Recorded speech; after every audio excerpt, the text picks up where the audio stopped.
Hello friends, आप आज सुनने वाले हैं भगवान बुद्ध की 4 प्रेरक कहानियाँ जो आपके जीवन को बदल के रख देने वाले हैं। तो दोस्तों, आइए बात करते हैं पहली प्रेरक कहानी के बारे में, बुद्ध और चक्षुपाल की। एक बार भगवान बुद्ध जैतवंश बिहार में रह रहे थे। भिक्षु चक्षुपाल भगवान से मिलने के लिए आए थे।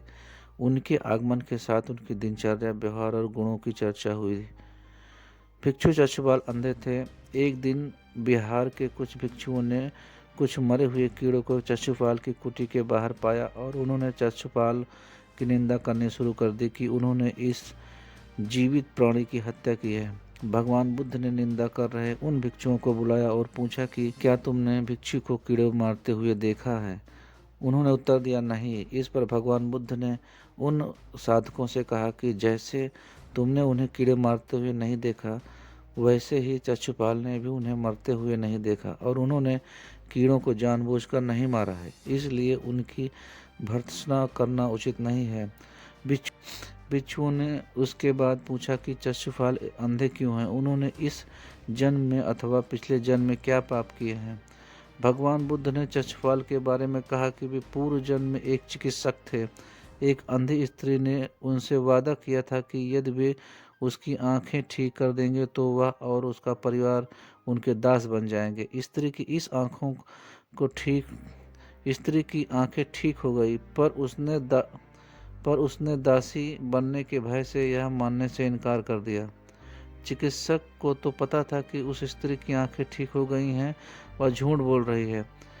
उसे सबक सिखाने के लिए या बदला लेने के लिए चक्षुपाल ने दूसरी दवा दी। उस दवा से महिला फिर अंधी हो गई। वह कितना ही रोई पीटी, लेकिन चक्षुपाल जरा भी नहीं पसीजा। इस पाप के फलस्वरूप अगले जन्म में चिकित्सक को अंधा बनना पड़ा।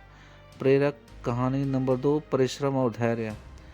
एक बार भगवान बुद्ध अपने अनुयायियों के साथ किसी गांव में उपदेश देने जा रहे थे। उस गांव से पूर्व ही मार्ग में उन लोगों को जगह जगह बहुत सारे गड्ढे खुदे हुए मिले। बुद्ध के एक शिष्य ने उस गड्ढों को देखकर जिज्ञासा प्रकट की, आखिर इस तरह गड्ढों को खुदे हुए होने का क्या तात्पर्य है?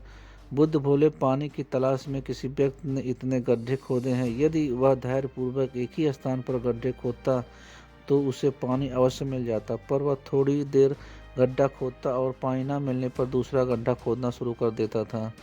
व्यक्ति को परिश्रम करने के साथ धैर्य भी रखना चाहिए।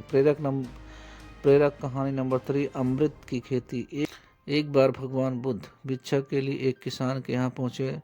तथागत को भिक्षा के लिए आया देखकर किसान उपेक्षा से बोला, श्रमण, मैं हल जोतता हूँ और तब खाता हूँ। तुम्हें भी हल जोतना और बीज बोना चाहिए और तब खाना चाहिए। बुद्ध ने कहा, महाराज, मैं भी खेती ही करता हूँ। इस पर किसान को जिज्ञासा हुई और वह बोला, मैं न तो तुम्हारे पास हल देखता हूँ, न बैल और न खेती का स्थल, तब आप कैसे कहते हैं कि आप खेती ही भी करते हैं? आप कृपया अपनी खेती के संबंध समझाइए। बुद्ध ने कहा, महाराज, मेरे पास श्रद्धा का बीज, तपस्या रूपी वर्षा और प्रजा रूपी जोत का हल है। पाप भीरुता का दंड है, विचार रूपी रस्सी है, स्मृति और जागरूकता